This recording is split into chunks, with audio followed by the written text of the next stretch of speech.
सुप्रभात विद्यार्थियों आप सबका स्वागत है आपके अपने YouTube channel Hindi classes NCERT and RBSE form मेधावी कौशिक पर। देखिए विद्यार्थियों, जैसा कि पता है एक बहुत ही महत्वपूर्ण पकड़ लेकर आया हूँ, वो है रस। वास्तव में रस की परिभाषा क्या होती है, रस के कितने अवयव होते हैं और कैसे हम कवि की कविता के अंदर उसको पहचानेंगे, उससे संबंधित एक वीडियो आपके सामने लेके आऊँ विद्यार्थियों। जैसा कि आपको पता है, मेरा नाम मेधावी कौशिक और मांगड़ टाउन का रहने वाला विद्यार्थियों।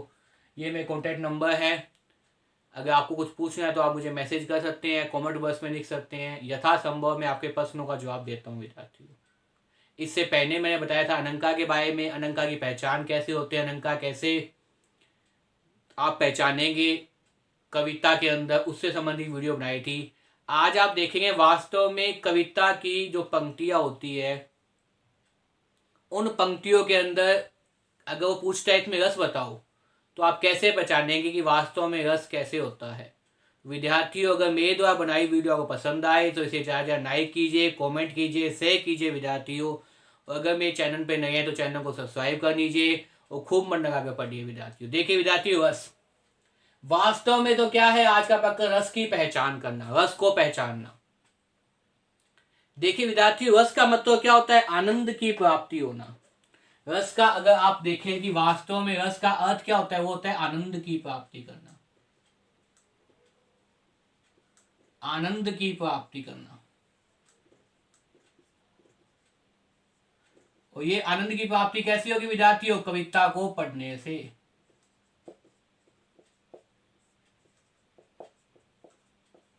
कविता को पढ़ने से या कविता का अध्ययन करने से। देखिए विद्यार्थियों, कवि जब कविता लिख देता है, कविता लिखने के बाद में उस कविता के अंदर जो भाव उत्पन्न करना चाहता है, जो विचार, जो सोच आप तक पहुंचाना चाहता है, उस बात का अनुभव करना, उस बात को आपने समझना, वास्तव में क्या कहता है, रस कहता है। क्या कहता है विद्यार्थी, रस कहता है। देखिए रस का अर्थ क्या है, आनंद की प्राप्ति करना।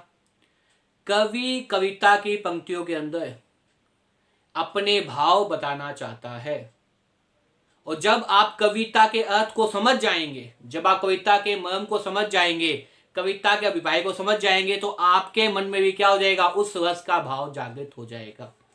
जिस रस के भाव को लेकर कवि क्या लिख रहा है, कविता का निर्माण कर रहा है। जिस रस के भाव को लेकर कवि क्या कर रहा है, कविता को लिखने का प्रयास कर रहा है। देखिए विद्यार्थी, रस का मतलब क्या होता है, आनंद की प्राप्ति करना। और जब आप रस को जानना चाहेंगे, रस को पहचानना चाहेंगे, तो वास्तव में देखेंगे कि रस के क्या है, रस के मुख्य रूप से कितने अवयव होते हैं विद्यार्थियों, 3 अवयव होते हैं। उन तीनों अवयवों के आधार पर ही क्या है, आप क्या पहचानेंगे, वास्तव में कविता की पंक्तियों के अंदर आप रस को पहचान जाएंगे, रस को जान जाएंगे। देखिए पहला जो होता है रस का अवयव, वो क्या कहता है, विभाव। वो क्या कहता है विद्यार्थियों, विभाव। याद कर लीजिए साथ साथ में, जो रस का पहला अवयव है वो क्या कहता है, विभाव कहता है। क्या कहता है विद्यार्थियों, विभाव कहता है। दूसरा जो अवयव है वो क्या कहता है आपके सामने, अनुभाव। दूसरा जो भाव है वो क्या कहता है अवयव, वो कहता है अनुभाव। और तीसरा जो भाव है वो क्या कहता है, उद्दीपन। तीसरा जो भाव है वो क्या कहता है आपके सामने, संचाई भाव। क्या कहता है विद्यार्थियों, संचाई भाव। देखिए विद्यार्थियों, अब तक मैंने आपको बताया कि रस के 3 अवयव होते हैं। कौन कौन से, सबसे पहला जो अवयव होता है वो होता है आपके सामने विभाव। कौन सा होता है विद्यार्थियों, विभाव। दूसरा कौन सा होता है, अनुभाव। और तीसरा कौन सा होता है, संचाई भाव, या इसका दूसरा नाम आता है व्यभिचारी भाव। इसका दूसरा नाम क्या आता है विद्यार्थियों, व्यभिचारी भाव। संचाई भाव कह दीजिए, या आप कह सकते हैं व्यभिचारी भाव। व्यभिचारी भाव। देखिए विद्यार्थी, होता क्या है, विभाव का मतलब क्या होता है, विभाव का अर्थ होता है देखना। विभाव का अगर आप देखा जाए, विभाव का अर्थ क्या है, देखना, सुनना, पढ़ना। आप किसी भी इसमें ले सकते हैं। विभाव का अर्थ क्या होता है विद्यार्थियों, विभाव का अर्थ होता है देखना, या आप कह सकते हैं पढ़ना, या आप कह सकते हैं सुनना। ये तीनों ही चीज क्या है, विभाव के अर्थ होते हैं। कविता की पंक्तियों को पढ़ते समय हम क्या कहते हैं, सबसे पहले हमारे सामने क्या आती है, पंक्ति आती है, तो वो क्या है, विभाव है। वो क्या है, विभाव है। उसके बाद हम कविता की पंक्तियों को पढ़ते हैं, या कविता की पंक्तियों देखते हैं या कविता की पंक्तियों सुनते हैं, उसके बाद हमारा मन जो अनुभव करता है वो क्या कहता है? अनुभव कहता है। हमारा मन जो अनुभव करता है वो क्या होता है भाई? अनुभव कहता है। हम जो अनुभव करते हैं वो क्या है? अनुभव है। उसके बाद संचाई भाव कह दीजिए। व्यभिचारी भाव का मतलब क्या है? संचरण। और संचरण का मतलब क्या है? हमारा मन उस प्रकार के अनुभव को ग्रहण करने के बाद, उस प्रकार के भाव को ग्रहण करने के बाद, उस विचार को अनुभव करने के बाद हमारे जो हाव भाव हम प्रदर्शित करते हैं, हमारे जो शरीर की रूपरेखा हम प्रदर्शित करते हैं, वो क्या होता है? वो वास्तव में संचाई भाव का आता है या व्यभिचारी भाव का? संचरण या आप कह सकते हो हाव भाव। आप क्या कहते हो? हाव भाव। क्या कहते हो विद्यार्थियों? हाव भाव। मतलब इस प्रकार से विभाव, अनुभाव और संचाई भाव, जब ये तीनों भाव मिल जाएंगे तो आपके मन में क्या हो जाएगा? आपके मन में रस का उत्पन्न हो जाएगा। उस रस को आप ग्रहण कर जाएंगे। तो रस के मैं तीनों बताएं आपके सामने। सबसे पहला अवयव कौन सा होता है? सबसे पहला अवयव होता है विभाव। सबसे पहला अवयव क्या होता है विद्यार्थियों? वो होता है आपके सामने विभाव। दूसरा कौन सा होता है? अनुभाव। तीसरा कौन सा होता है? संचाई भाव कह दीजिए या व्यभिचारी भाव कह दीजिए। संचाई भाव कह दीजिए या व्यभिचारी भाव कह दीजिए। संचरण करना, हाव भाव प्रदर्शित करना। देखिए, विभाव, अनुभाव और संचाई भाव वो क्या है? तीनों ही रस के अवयव हैं। और जब वो तीनों मिल जाएंगे, विभाव, अनुभाव और संचाई भाव, तो आपके अंदर क्या हो जाएगा? उस रस की निष्पत्ति हो जाएगी। एक आचार्य थे, एक विद्वान थे, आचार्य भरत मुनि। उन्होंने एक रस सूत्र दिया था रस की निष्पत्ति के लिए। वो क्या कहते हैं? विभावा अनुभाव व्यभिचारी स्योंगास्थ रस निष्पत्ति है। विभावा अनुभाव व्यभिचारी स्योंगास, वो क्या कहते हैं? रस निष्पत्ति है।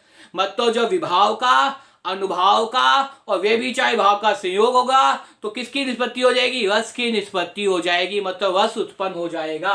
वो क्या कह रहे थे विद्यार्थियों? भरत मुनि। भरत मुनि क्या कह रहे थे आपके सामने? एक विद्वान हुए थे रस के संबंधित।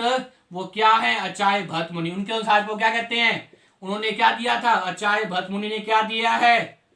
रस सूत्र दिया है। क्या दिया है? रस सूत्र दिया है। वो क्या कहते हैं? विभावा,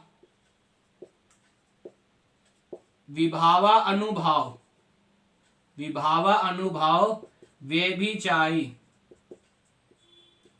स्योंगात, व्यभिचारी स्योंगात रस निष्पत्ति है।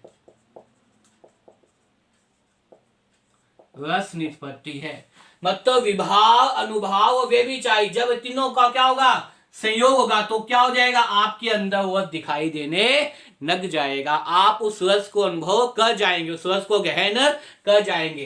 देखिए, विभावा अनुभाव व्यभिचारी स्योंगास क्या कहती है? रस निष्पत्ति। विभावा अनुभाव व्यभिचारी स्योंगास क्या है? रस निष्पत्ति। मतलब रस की निष्पत्ति हो जाती है। अब देखिए विद्यार्थियों, वास्तव में विभाव क्या होता है? देखना। वास्तव में विभाव क्या होता है? देखना। हमारे सामने अगर कोई घटना घटित होती है, हम उसे देखते हैं या हम सुनते हैं या हम पढ़ते हैं, वो चीज क्या कहती है? विभाव कहती है। जैसे विवाह शादी के अंदर जब घर में खुशी का माहौल होता है, डीजे वगैरह चल रहा होता है, तो अपने आप मन क्या है? प्रफुल्लित होता है। तो विभाव क्या है? वो डीजे है। हमने अनुभव किया मन के अंदर कि ब्याह शादी चल रहा है, डीजे बज रहा है, तो हमने क्या हुआ? अनुभव करने के बाद हमारे हाव भाव कैसे होते हैं? हम तुरंत वहां जाकर नाचना प्रारंभ कर देते हैं, तुरंत जो हमारे पांव चलना प्रारंभ कर देते हैं। या इसके विपरीत किसी के घर में कोई दुर्घटना हो जाती है, कोई मर जाता है, किसी की निधन हो जाता है, डेथ हो जाती है, तो क्या है? विभाव का मतलब क्या है? हमने वो डेड बॉडी देखी, हमने उस मृत्यु को देखा जो भी घर में हुई थी, जिसकी मौत हो गई थी। विभाव के बाद अनुभाव, विभाव का मतलब देखा, देखा किसको? उस डेड बॉडी को। उसके बाद अनुभव का मतलब अनुभव किया, मन के अंदर अनुभव हुआ कि वो व्यक्ति क्या है? मर गया। अब जो जिसके नीचे पास होता है उतना ही क्या है? संचाई भाव, हाव भाव प्रदर्शित करना। कोई बहुत तेज आंखों में से आंसू निकाल लेता है, कोई दुख प्रकट करता है, कोई होता है, कहा नहीं जाता, अपने आप ही क्या है? आंखों में आंसू आ जाते हैं। या देखिए विद्यार्थी, आप कहीं बाहर जा रहे हैं, सर्कस वगैरह देखने जा रहे हैं, तो आपने क्या देखा? जोकर को देखा। जोकर क्या है? विभाव। जोकर क्या है? विभाव। विभाव जोकर को देखा, देखने के बाद में आपने क्या किया? अनुभव किया। आपने क्या किया? अनुभव किया कि वहां पे कौन है? जोकर है। जोकर के बाद में क्या है? आपके हाव भाव प्रदर्शित हुए। आपने जोर जोर से हंसते हैं, कोई बहुत जोर से हंसता है, कोई जैसे भी उसके हाव भाव प्रदर्शित करने के भाव होते हैं, वो क्या है? संचाई भाव है, संचरण है। या जैसे मानो देखिए, अगर मानो आप रात के अंदर अकेले घर पे रुके हुए हैं या जैसे भी है, कोई आसपास में नहीं है, तो क्या होता है, विभाव। विभाव का मतलब अनुभव करना। अगर कोई बिल्ली भी कूद जाती है छत के अंदर या कहीं कोई खड़का हो जाता है, तो हमने देखा हमारे कानों में आवाज आई कि क्या हुआ है, वास्तव में खड़का हुआ है, वास्तव में क्या हुआ है भाई, आवाज हुई है कहीं ना कहीं, सुना हमने कानों से, विभाव हुआ। विभाव होने के बाद क्या है, अनुभव। तुरंत हमने अनुभव किया, घर पे कहने कोई चोर आ गया होगा या कुछ ऐसे जो है वो अजीब सी बेचैनी हो जाती है हमें, और तुरंत क्या है, हमारे मन में हाव भाव पतित हो जाते हैं, किसी के माथे पसीने आ जाते हैं, कोई घबरा जाता है, कोई भयभीत हो जाता है। तो इस प्रकार देखिए विद्यार्थियों, इन सब उदाहरणों से मैं बता रहा हूं कि जब आपके पास विभाव आ जाएगा, अनुभव आ जाएगा, संचाई भाव हो जाएगा, इन तीनों का संयोग करने के बाद आपका क्या हो जाएगा, रस की निष्पत्ति हो जाएगी, रस उत्पन्न हो जाएगा। अब देखिए विद्यार्थियों, विभाव, विभाव भी आगे तीन प्रकार के होते हैं। विभाव के भी आगे देखिए किस प्रकार से विभाव को देखते हैं। वो क्या होता है, आश्रय। दूसरा क्या होता है, आलंबन। आलंबन के बाद क्या होता है विद्यार्थियों, उद्दीपन। ये भी क्या है, विभाव के ही भाग हैं आगे, आश्रय, आलंबन, उद्दीपन। उद्दीपन का मतलब क्या है, आपके सामने जो है वो प्राकृतिक वातावरण, प्राकृतिक क्षेत्र।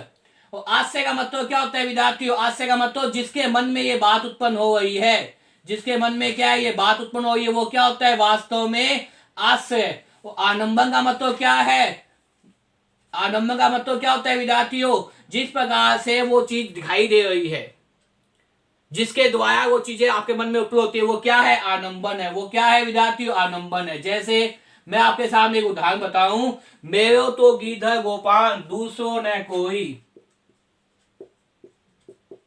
मेरो तो गिरधर गोपाल, मेरो तो गिरधर गोपाल दूसरो न कोई, जाके सी पर मोर मुकुट, जाके सी पर मोर मुकुट, ताहो मेरो पति होए। देखिए विद्यार्थियों, मेरे तो गिरधर गोपाल, मेरो तो गिरधर गोपाल दूसरो न कोई, जाके सी पर मोर मुकुट मेरो पति होए, जाके सी पर मोर मुकुट मेरो पति होए, जाके सी पर मोर मुकुट मेरो पति होए। देखिए विद्यार्थियों, पंक्ति आ गई। इस पंक्ति के अंदर देखिए विद्यार्थियों, विभाव क्या है, विभाव का मतलब क्या है, देखना। देखना यहाँ पे किसको है, श्री कृष्ण को। गिरधर गोपाल का मतलब क्या है, श्री कृष्ण। गिरधर गोपाल का मतलब क्या है, श्री कृष्ण। तो यहाँ देखिए विद्यार्थियों, आज से यहाँ पे क्या हो जाएगा, आज से हो जाएगा आपके सामने, ये किसका दोहा है विद्यार्थियों, ये आपके सामने मीराबाई का दोहा है। तो आज से तो कौन हो जाएगी, मीराबाई। मीराबाई कह सकती है, लेखिका कह सकती है। आलंबन, किसके मन में भक्तिवत भावपूर्ण हुआ है, मीराबाई के मन पर आलंबन का है। आलंबन का मतलब क्या है, गिरधर गोपाल। गिरधर गोपाल का मतलब यहाँ पे क्या है, कृष्ण, गिरधर गोपाल। और गिरधर गोपाल का मतलब यहाँ पे क्या है विद्यार्थियों, श्री कृष्ण। गिरधर गोपाल का मतलब यहाँ पे क्या है विद्यार्थियों, श्री कृष्ण। क्या है, श्री कृष्ण। देखिए आश्रय, जिसके मन में भाव उत्पन्न हो है वो आश्रय है, और जिसके कारण ये भाव उत्पन्न हुआ है वो क्या है, आलंबन है, साया है। श्री कृष्ण को देखकर क्या है, श्री कृष्ण के मन में क्या हुआ है, मीराबाई के मन में क्या हुआ है। इस प्रकार से भाव उद्दीपन का मतलब होता है जो प्राकृतिक बाकी जो बकिया होता है, जैसे क्या है आपके सामने जिनके सिर पर क्या है, मोर मुकुट, वो क्या है आपके सामने उद्दीपन। अनुभव क्या है, मिया की वाणी। अनुभव क्या है, विया की वाणी। अनुभव क्या है, विया की वाणी। उद्दीपन का मतलब क्या है, उद्दीपन का मतलब है जाके सिर पर क्या है, मोर मुकुट, वो क्या है, उद्दीपन है। और इसकी प्रकार से अनुभव क्या है, अनुभव का मतलब क्या है, मिया की वाणी, मिया की वाणी। और संचाई भाव क्या हो जाएगा आपके सामने, देनता।